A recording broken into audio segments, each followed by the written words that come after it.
빤히 친구를 쳐다보며 이렇게 말하는 사람이 있었습니다. 너 뭐 돼? 우리나라 어법상으로는 조금 어색하게 들리지만 거들먹거리는 친구를 향해 일침을 가하는 한 소리가 한동안 젊은이들 사이에서는 유행으로 퍼지면서 장난스럽게 면박을 주는데 이러한 말이 종종 사용되었습니다. 너 뭐가 되냐면서. 그런데 이 말을 듣다 보면은 조금 위축되어 버리곤 합니다. 정말로 진짜 나는 아무것도 아닌 것처럼 생각이 되어질 때가 있습니다. 그리고 하필 누군가를 위해 애써서 일을 하고 난 다음에 이런 소리를 듣게 된다면 우리 성도님들의 마음 가운데서는 어떤 마음이 들까요? 제가 일부 때 옆에 있는 분들에게 이렇게 너 뭐가 되냐라고 한번 해보라고 했을 때 쉽게 장난스럽게라도 쉽게 너 뭐가 되냐라는 말을 하지 못하는 우리 성도님들의 연약한 그 착한 마음씨를 보게 되었습니다. 우리 2부에 계신 성도님들도 차마 따라하지 못할 것 같아서 하지 않고 넘어가 보도록 하겠습니다. 너 뭐가 되냐라는 이 말, 기운 짝 빠지게 하고 마음 한켠 헛헛한 마음이 들게 하는 말. 모세의 마음 한켠에는 아마도 이런 마음이 들었을 것입니다. 그가 같은 동족, 또 같은 민족, 이스라엘 민족을 위하여서 함께 싸우고 난 다음에 그가 들었던 말이기 때문이죠. 그는 한 사건을 통하여서 도망자 신세가 되어서 미디안으로 떠날 수밖에 없었습니다. 그리고 오늘 미디안에서 겪었던 일이 오늘 본문의 말씀의 배경이 됩니다.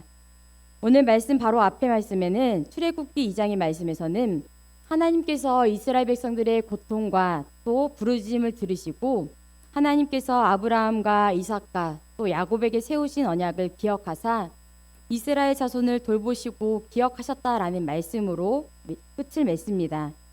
그리고 새롭게 시작되는 오늘 본문 말씀 3장에서는 한 사건, 앞서 말씀드렸던 한 사건을 계기로 바로의 낯을 피하여 도망쳤던 미디안에서 생활하고 있는 모세가 다시 등장하게 됩니다. 모세는 미디안에서 만난 여인 십보라와 결혼한 후 그의 장인 이드로에게 생계를 의존하며 의탁하며 유목민으로 살아가고 있었습니다. 그날도 어느 때와 같이 자신의 양떼가 아닌 장인 이드로의 양떼를 치던 중에 하루는 광야 서쪽으로 인도함을 받아 하나님의 산 호렙에 이르게 되었다라고 성경은 기록합니다. 우연찮게 그가 장인의 양떼를 치기 위하여 광야 서쪽으로 갔다라고 생각되었지만 그 발걸음은 우연찮은 발걸음이 아니었습니다. 모든 것은 하나님의 계획 아래 그를 이끄셨던 하나님의 계획 아래 이루어진 일이었죠. 그리고 그곳에서 그는 아주 신기하고 또 놀라운 일을 경험하게 됩니다. 불타오르는 떨기나무 하나를 보게 되는 것이죠. 계속해서 그곳에서 아주 진기한 장면을 목격하게 되는데 여호와의 사자가 떨기나무 가운데로부터 나와 불꽃 안에서 그에게 나타나고 떨기나무가 불에 붙었으나 그 떨기나무가 타지 않는 것, 상황 없이 살아있는 것을 보게 됩니다. 나무라는 재질은 불에 약한 속성을 가지고 있기 때문에 불에 붙으면 타는 것이 상식 중의 상식입니다. 불과 만난 나무가 타버리지 않는 것, 그것이 놀라운 일임에 모세는 이 큰 광영을 보리라라고 말하며 다시 한번 그것을 보기 위하여서 돌아가려고 하죠. 성경에서 불꽃과 불은 하나님의 임재를 보여주는 상징적 수단이 되곤 합니다. 여호와의 사자 또 곧 여호와 하나님께서 그곳에 임재하신 순간 그것을 신의 현현 사건인 불꽃과 불로 드러났고 거기에 타지 않는 나무라고 하는 아주 놀라운 광경까지 보여주게 된 것이죠. 그리고 그 놀라운 광경을 보기 위하여서 다가오는 모세를 향하여서 여호와 하나님께서는 그를 두 차례 다정한 목소리로 불러주셨습니다. 고대 샘족 문화에서는 누군가의 이름을 반복해서 부르는 관습을 애정이 섞여 있다라고 말합니다. 호의를 담은 표현이라고 우정을 담은 표현이다라고 말합니다. 즉 하나님은 사랑과 관심을 담아서 모세를 부르고 계셨던 것이죠. 하나님의 그 음성에 모세는 즉각 반응하였고 하나님께서는 하나님의 임재 앞에 나아오는 모세에게 이렇게 말씀하셨습니다. 그곳은 거룩한 땅이니 다가오지 말고 그곳에서 너의 발에 있는 신을 벗으라 라고 그의 생명을 보존하기 위하여서 그를 건져내기 위하여서 그의 신발을 벗으라고 말씀하셨습니다. 하나님의 산이라고 하는 이 호렙이라고 하는 곳, 거룩한 곳이다라고 말씀하신 곳은 어원을 살펴보면 사실상 사막, 흙더미 또는 황량함이라고 하는 아무것도 아닌 폐허라는 뜻을 가지고 있다라고 합니다. 그런데 그 폐허 위에 황량함 위에 하나님이 임재하시자 하나님의 영광이 임하자 그곳은 그저 그런 흙더미가 아니라 황량하고 폐허가 아니라 거룩한 땅이 되어버린 것입니다. 그리고 그것을 하나님의 산, 거룩한 산, 호렙이라고 부를 수 있게 된 것이죠. 때때로 우리도 우리의 걸음걸음이 또 우리가 걸어오고 걸어가는 모든 걸음들이 황무지라고 느껴질 때가 있습니다. 또 폐허라고 또 무너진 흙처럼 아무것도 없다라고 느껴질 때가 있죠. 그런데 그곳에 하나님께서 임하신다면, 하나님께서 임재하신다면 그곳은 거룩한 곳으로 변하게 될 것입니다. 그리고 하나님께서 그곳에서 우리를 건져내려 주심을 경험하게 되는 것이죠. 모세를 물에서 건져내어 바로의 딸에서 자라게 하셨던 분이 하나님이셨고 또 그를 미디안으로 이끄셨던 분이 하나님이시라는 것, 그리고 양떼를 치기 위하여 평소에 자주 다녔던 미디안 땅을 벗어나 새롭고 낯선 먼 곳, 광야 서쪽까지 이끌어셨던 하나님이심을 우리는 기억해 보아야 합니다. 발걸음이 닿는 대로 걸어갔던 것이 아니라 그 모든 과정 가운데서 하나님께서는 모세를 부르시기 위하여서 또 모세를 만나시기 위하여서 하나님께서는 그의 계획 아래서 모세를 불러주시고 이끌어주셨다라는 것, 황무지와 같은 그 땅 가운데서 호렙을 거룩한 땅으로 변화시키시고 모세를 불러주셨다는 것을 기억해 보아야 합니다. 하나님께서 그렇게 부르신 자리에서 모세를 만나주시고 모세를 부르신 이유는 무엇이었을까요? 하나님께서는 하나님의 백성, 이스라엘 백성들의 고통과 그로 인한 그들의 부르심을 들으셨고 그들의 근심을 아신다라고 말씀하십니다. 그리고 이내 한 가지 결정을 내리셨는데 그것은 그들을 애굽인의 손에서 건져내어 또 그 땅에서 인도하여 아름답고 광대한 땅, 젖과 꿀이 흐르는 땅으로 그들을 데리고 가시겠다라고 하시는 약속이셨습니다. 그리고 그 일을 위하여 모세를 부르셨다라고 말씀하시죠. 그 일을 위하여서 모세를 선택하셨고 그 일을 맡기기 위하여 모세를 부르신 것입니다. 그런데 모세는 그 부르심 가운데 이렇게 대답합니다. 내가 누구이기에 그 일을 감당할 수 있겠냐며 하나님께서 맡기신 소명을 거절하죠. 모세를 부르시고 모세를 세우겠다 말씀하시는 하나님 앞에 모세는 자신은 아무것도 아니다라고 말합니다.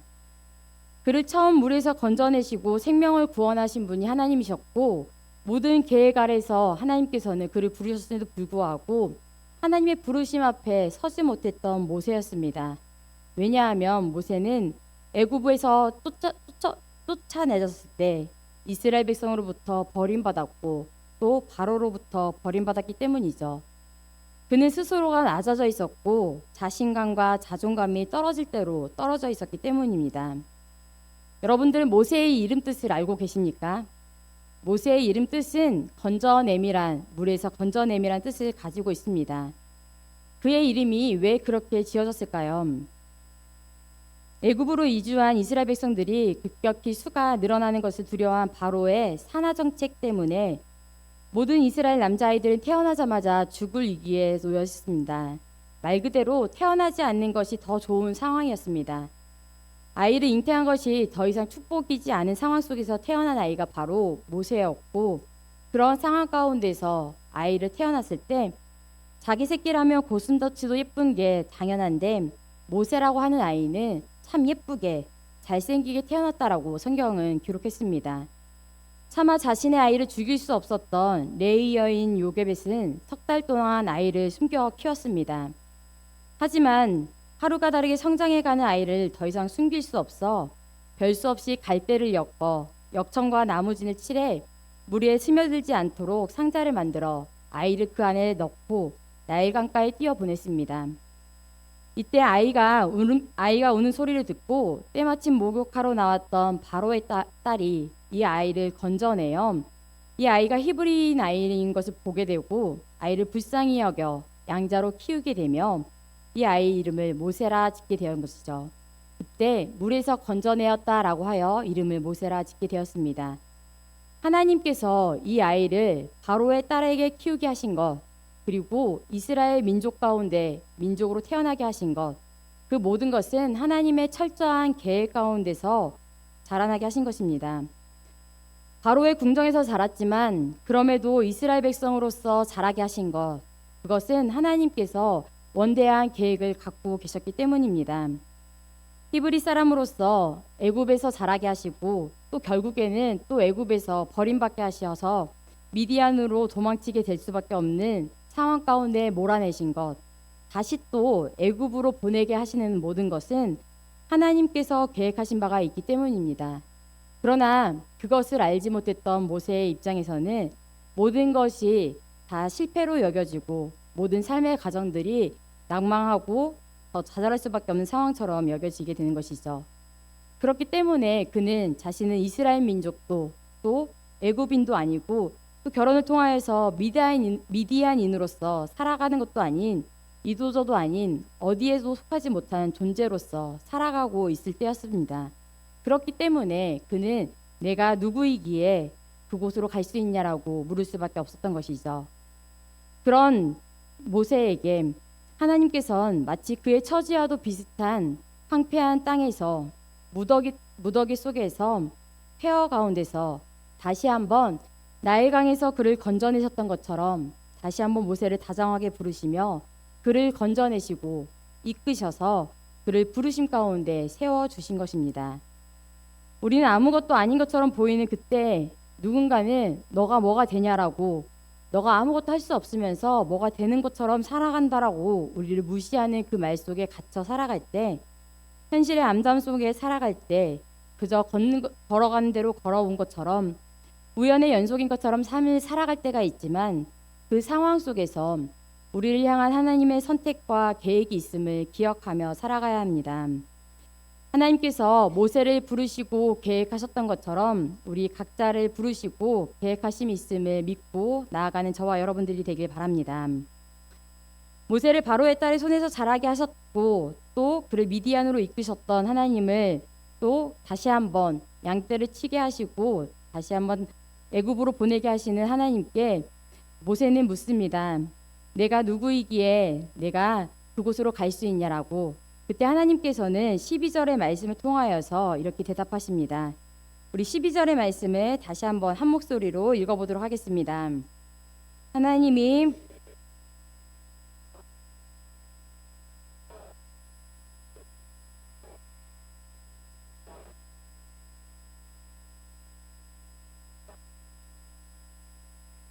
네. 하나님께서는 여전히 두려워하고 불안해하고 있고 자신의 정체성에 대해서 의구심을 갖고 있는 모세에게 이렇게 말씀하십니다. 그가 누구인지가 중요하기 이전에 그가 어떤 사람인지 그가 묻고 있는 자신의 정체성에 대해 대답하기 이전에 하나님께서는 그가 하나님과 함께 하실 것, 하나님께서 그와 함께 하실 것이라는 것에 대해서 약속해 주고 계십니다. 자신의 정체성을 묻는 나의 나됨에 대해 묻고 있는 그에게 하나님께서는 조금 다른 대답을 들려주신 것이죠. 그가 어떤 존재인가가 중요한 것이 아니라 하나님이 함께 하신 존재라는 것을 깨닫게 해주신 것입니다. 그가 의문을 품고 있던 그의 정체성에 대하여 하나님은 하나님께서 그를 보내신 존재라고 정의해주고 계시는 것입니다. 모세의 말처럼 그는 아무것도 아닌 존재였습니다. 자기 민족을 살릴 수도 없었고 사람을 이끌어낼 능력도 없었습니다. 사람들로부터 인정을 받지도 못했고 이방의 땅에서 정체성을 잃고 살아가던 사람이었습니다. 그러나 하나님께서 함께 하시기 때문에 그는 하나님으로부터 인정받고 부르심받아 세움받은 존재이기 때문에 그가 어떤 사람인가가 중요한 것이 아니라 하나님이 함께 하신다는 사실이 중요한 것이 때문에 그는 하나님으로부터 받은 사명을 가지고 나아갈 수 있었던 것이죠. 그럼에도 불구하고 모세는 여전히 불안을 떨쳐내지 못하고 또다시 묻습니다. 만약 나를 보내신 이에 대하여 묻는다면, 이스라엘 백성들이 내가 누구로부터 왔는지 묻는다면 그때에는 어떻게 대답해야 하냐고. 이번에는 하나님께서 다시 한번 이렇게 설명합니다. 하나님께서는 모세의 질문에 나는 스스로 있는 자다라고 대답하십니다. 시작도 끝도 없으며 스스로 계신 분, 또 모든 존재의 근원이시며 지금도 살아 역사하시는 분이 하나님이심을 나타내십니다. 다시 한번 그가 누구이신지 어떤 존재인지 중요한 것이 그가 모세가 중요한 것이 아니라 그와 함께 하시는 하나님이 어떤 분이신지를 밝혀주고 계십니다. 이스라엘 백성에게 어떤 일을 하실지 그 놀라우신 하나님이 일으켜 주실 일이 어떤 것인지를 알려주고 계시는 것이죠. 400년이라는 긴 시간 동안 이스라엘 백성들은 하나님에 대한 기억, 하나님에 대한 믿음이 희미해졌을지 모릅니다. 하나님이 누구신지 잘 알지 못했기 때문에 그들은 흔들릴 수밖에 없었습니다. 오늘은 총회가 제정한 이단 경계주일입니다. 이단 사이비에 빠지는 이유가 여러 가지가 있겠지만 궁극적으로 하나님이 어떤 분이신지 잘 알고 있다면 이단과 사이비에 빠지는 어리석은 일은 없을 것입니다.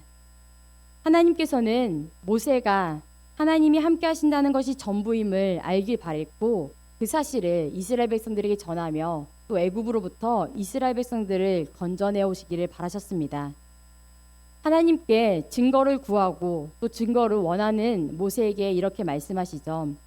그 증거는 너가 이스라엘 백성들을 애굽에서 건져내서 내가 부른 이곳으로 와서 이스라엘 백성들과 함께 예배하게 될 때 내가 너를 보낸 것을 이스라엘 백성들이 깨닫게 될 것이다 라고 말합니다. 증거라는 것은 증거를 보고 그들이 모세를 따르는 것이 순서적으로는 맞을 것입니다. 그러나 하나님께서는 오히려 그들이 믿음으로 애굽을 떠나 하나님의 부르심에 응답하고 하나님께서 부르신 그곳 하나님의 거룩한 산에서 예배하게 될 때 오히려 하나님께서 모세를 부르신 사실을 믿게 될 것이다 라고 말씀하십니다. 그렇게 그들이 하나님의 부르심을 깨닫는 자리가 그곳이 될 수 있는 것은 그곳이 바로 예배하는 자리이기 때문입니다. 그리스도인이라는 것을 증명받는 자리, 또 증거되는 자리는 하나님을 예배하는 자리, 또 하나님을 만나는 자리인 줄 믿습니다. 사랑하는 성도 여러분, 여러분들이 그리스도인이라는 것을 증거하는 자리고 또 증거받는 자리는 여러분들이 삶의 자리 가운데 여러분들이 예배를 드릴 때 또 여러분들의 삶의 자리에서 예배하는 삶을 살아갈 때 세상 사람들은 여러분들이 그리스도인 됨을 인정할 것입니다. 우리가 하나님을 사랑하고 또 하나님을 예배하는 삶을 살아가기를 소망합니다. 삶의 자리에서 또 우리가 교회에서 하나님을 온전히 예배할 때 우리가 그리스도인 됨이 증명될 것이며 증거될 것입니다. 지금 이 자리가 또 예배하고 있는 우리의 자리 가운데 하나님께서는 우리를 부르시고 계십니다. 우리를 부르셔서 하나님의 사명을 맡기고 계십니다. 우리가 그저 흘러오는 대로 살아가는 것이 아니라 또 하나님께서 우리에게 맡기신 계획이 있고 사명이 있음을 기억하며 나아가야 됩니다. 여러분의 삶의 자리는 어디에 있습니까? 때때로 호렙산과 같은 황량한 땅에 있을 수도 또 광야 같은 시기를 걷고 있을 수도 있습니다. 또 누군가는 모세처럼 내가 누구인지 잊어버린 채 살아가고 있는 분들도 계시겠죠. 그러나 하나님은 바로 그곳에서 여러분들을 부르시고 만나주십니다.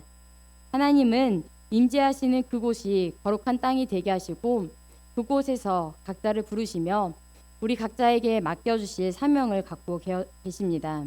그리고 그곳에서 우리 한 사람 한 사람의 예배를 받기를 바라고 계시죠. 우리를 부르신 하나님의 그 음성 앞에 귀 기울이시며 그 불타는 떨기나무 앞에서 우리가 누구인지 다시금 회복하는 자리가 되길 바랍니다. 사랑하는 성도 여러분, 오늘 이 예배 가운데 다시 한번 하나님께서 우리를 부르시는 그 음성을 듣길 바랍니다. 나는 아무것도 아니지만 하나님의 부르심 안에 있던 사실이 우리의 인생을 완전히 변화시켜 주실 것입니다.